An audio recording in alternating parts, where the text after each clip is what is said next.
Good morning guys. Ang trabaho naman namin ngayon guys ay nagte-terminate kami ng ng emergency light dito sa panel board. Yan guys. Yan ang te-terminate namin. Tapos pagkatapos nito, i-on namin doon sa sa powerhouse para magka-supply ito. Para makita namin kung okay ba yung wiring. Yan naman muna guys. Yan ang i-terminate namin guys. Pagkatapos ito guys, pupuntahan namin yung powerhouse doon, tapos i-on namin tong supply dito. Ito yung pinaka-main niya, wala pang supply yan. Kaya hindi pa delikado yan. Yan o. Isa na lang kulang eh. Tapos pupunta na kami doon. Ito yung pinakagwapo ko na Terminator guys. Mista. Yung kalaban ni Mista, Terminator. Okay guys, update ko na lang kayo mamaya guys pag nandun na kami sa powerhouse. Guys, ito yung main niya na breaker. Sobrang laki guys, oh. Yung breaker niya. Ito yung main breaker niya, nakauna. Tapos tingnan namin doon mamaya guys. Babalik kami doon. Ayan guys, tinakpan na namin guys. Kanina, binuksan namin kanina kasi walang tagi yung Kaya hinanap namin yung wire niya. Walang taging kanina. Ngayon, babalik kami doon sa i-room. Takpan mo na. Bye-bye guys. Okay guys, tingnan nyo guys, hindi naka-terminate to. Tapos circuit to siya guys. Tapos kasama siya sa circuit 3. Dapat hindi sila magkasama. Ang problema nito ay nagsasama sila doon sa baka doon sa splicing box sila nagsasama. Kaya update namin kayo mamaya guys. Okay, bye-bye.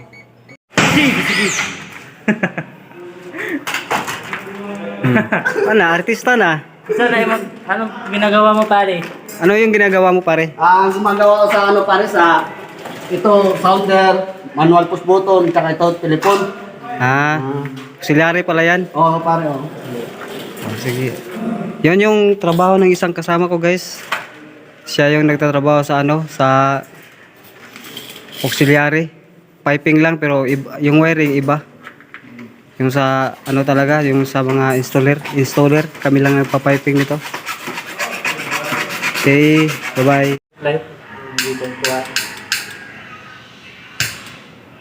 Pero vlog ba? Yung ginagawa ng kasama ko guys, oh. Gumagawa siya ng inbuild guys. Yung inbuild, yun yung ilalagay sa dulo ng box para hindi masugatan yung wire.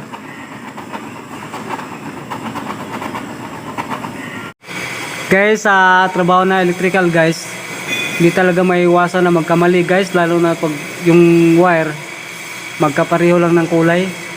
Pero ang importante, marunong ka mag-trouble. Kasi pag nag-energize ka tapos hindi mo alam, wala rin. Hindi ka maasahan sa company pag hindi ka marunong.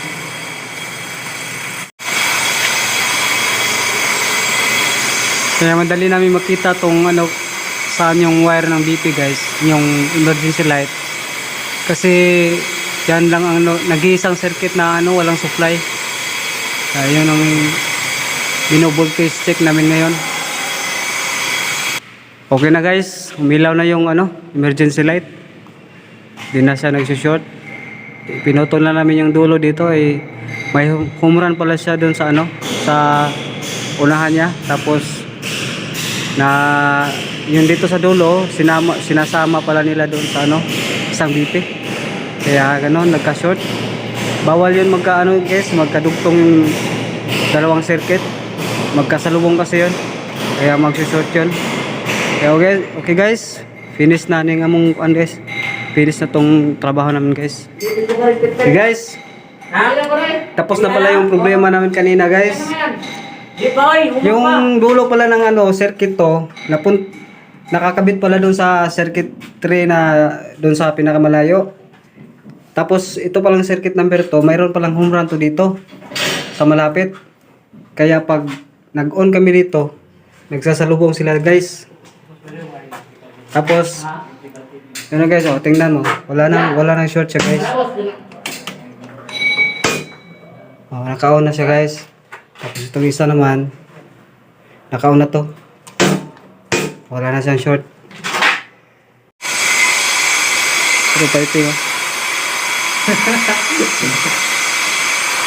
Ay, inikot-ikot. Tapos ipasok. Yan guys, bagong kasama ko guys, bago nyo nakita to, itong dalawang to, nakikita nyo na to dati. Yan, yung isa hindi pa. Yung ibang mga kasama ko, naging artista na, ito hindi pa. Ito galing to sa Maynila guys, kaya marunong to magtagalog. Ako, bubulol-bulol pa ako eh. Yan, yung task naman niya, ito yung task niya. Yung piping sa auxiliary.